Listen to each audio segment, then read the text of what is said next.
The COP26 climate summit is turning its focus to gender equality in science. Talks will highlight the role of women, as well as tech innovation in addressing climate change.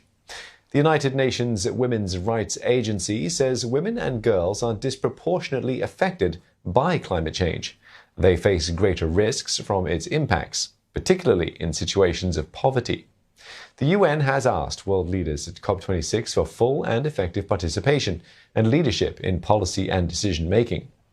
On the science and technology front, delegates will ensure affordable and accessible solutions. And for more on this, Laura Macon-Isherwood joins us for more. Laura, get us up to speed then. How are leaders supporting the advancement of gender equality in climate action?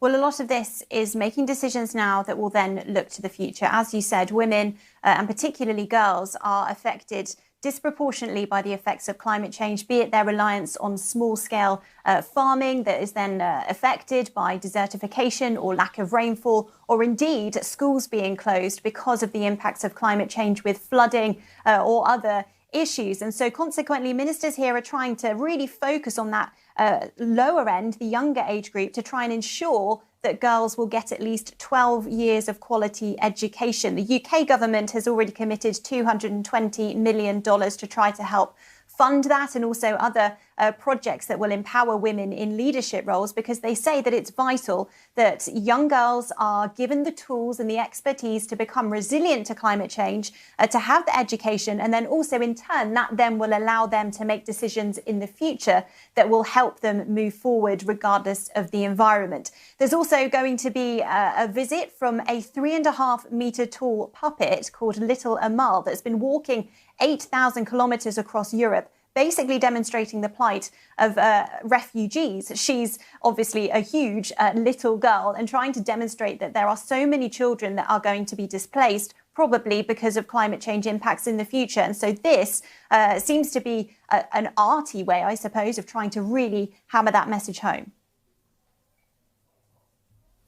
And Laura, several delegates will respond to the IPCC report and discuss ways to keep the 1.5 degree goal within reach later this hour. What can we expect?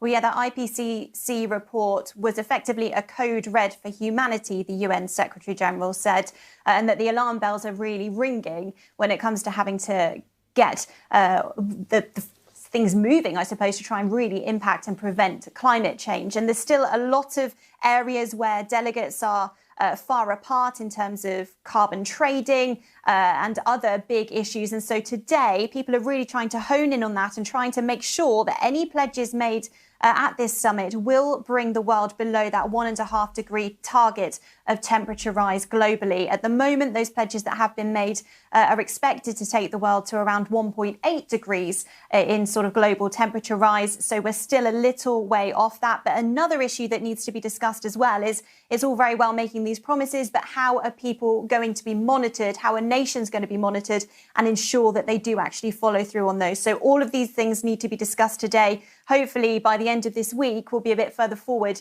in knowing how that 1.5 degree goal can be kept alive, as Boris Johnson says. All right, many thanks for that. Laura Macon-Isherwood speaking to us from London. Now, later on Asia Tonight, we'll have an assessment of the climate summit so far and whether it will make a difference.